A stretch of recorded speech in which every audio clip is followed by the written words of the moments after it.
Hi, this is Noah from ScreenPrintExchange.com, a forum and classified for screen printing equipment, and it's free.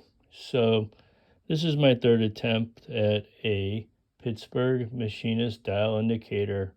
This one's broken, so we can take a look what's inside of it. And you can commonly find dial indicators on Newton meters for when you stretch a screen. So when this goes up, the dial goes in. So this is not going smoothly up and down anymore, nor does this needle go back to where it's supposed to go. So I took the dial off here. I had to pop it off because it's not screwed in or anything. And okay, and this part broke right here. It's supposed to look like this. These Newton meters, not these Newton meters, these dial indicators do not like to be dropped because then they stop working. This is an inexpensive one. It's only $18. They sell some of these for hundreds of dollars. It's not precise. So what I found out why this broke, and I'm not going to fix it because it's $18, is this slide right here. And there's a pin. There's a pin right here that moves up and down. So if I put it here, yeah. So that plastic, I think it's phenolic, makes this go up and down, slide up and down really well. So, and it's kind of like a linear motion thing going, so it doesn't go left and right. So if you see, there's a groove in there, and then the bulkheads broke off. So that's garbage. So we're going to take this thing apart, hopefully, for the third time. The first time I forgot to hit record. So that was ridiculous. So this is just a knob that locks it in, and here's your fine adjustment knob. Okay. It has a rubber piece so it doesn't smack down too hard. So that's gone. I'm going to take the face off. I had to pry this off, and this dial was upside down as well, so there's nothing accurate about it. So I kind of pre-loosened some of these because last video I got stuck. So we'll just take this off for a little bit. I like to keep some fun parts. I got this super magnet over here from a microwave. I think it's too strong of a magnet sometimes. So, but it's fun to play with. Okay, come out.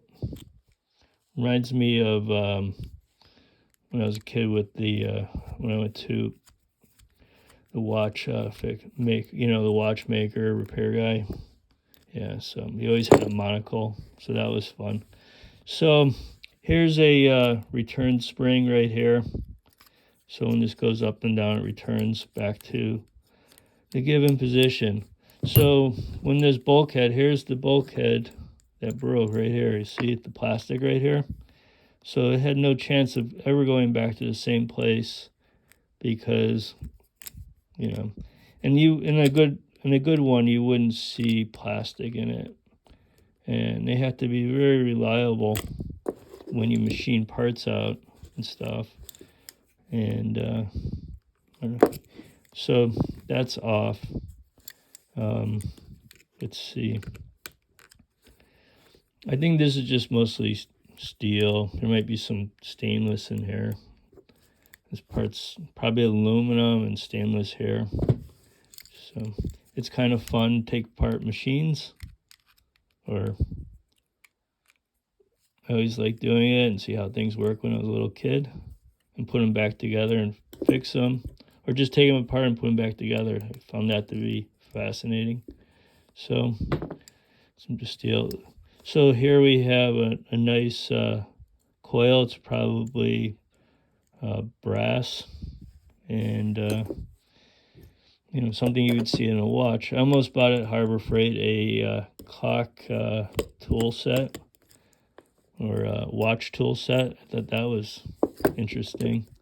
But most of these things I'm using are from Harbor Freight. And this dial probably was from Harbor Freight. I didn't buy it. It went off of a machine, and it was inexpensive because you can tell. So look how cool these gears are. Well, this one is attached to this little well, that flew off. So that should come off. That's a cool piece, huh? Big gear and little gear. So yeah, that's a keeper. Put it in the fun bin. And then let's see for the big arm. Let's see if we can't lose this part. Sometimes I put a magnet on the other side so you can get it, so it doesn't pop off. It'll stick to the magnet. Oh, it won't stick to a magnet. It'll be attracted by the magnet. So that's not magnetic. That's magnetic. I don't think. I think the gear might be brass but I think the pin is steel. This pin's steel, but the other stuff isn't. Brass as well. So yeah, I wish I don't have the right tool here, but here's the other gear. It's magnetic as well. So basically it's taken apart. I bet these just pop right off. They're kind of riveted in there or pressed into. Yeah. Is that? Yep, that might be stainless. And one more. See, that one's really pressed into it. There you go. So that one is welded to, to that post. And here is the gear. I don't have my diagonals here. No, here we go. Found them. I was looking for something else. You find what you're looking for sometimes. There you go. So here's a brass spring. Brass, bronze. Always confuse those. It's mostly bronze. You don't see brass too much. So that's a micro gear. And pull out.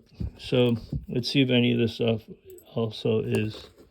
I like to recycle, and I go to the scrapyard a lot, so I don't mind taking apart little stuff, and so it goes back into reuse instead of having to mine it and get it out of the ground and using chemicals and stuff. So there's a little Phillips screw right here. Yeah, and to get this out, it's just a pin. See if I can get it out. Well, wrong tool. That's how you hurt yourself. You use the wrong tool or use the right tool the wrong way, like I'm doing right now. So what I should be using is, well, it's not even a pin pusher. What's cool about this is if you could see it, it's serrated for the gear to go up and down, so it moves the dial. And I got the pin out. So that should come out. Oh, I see why. Because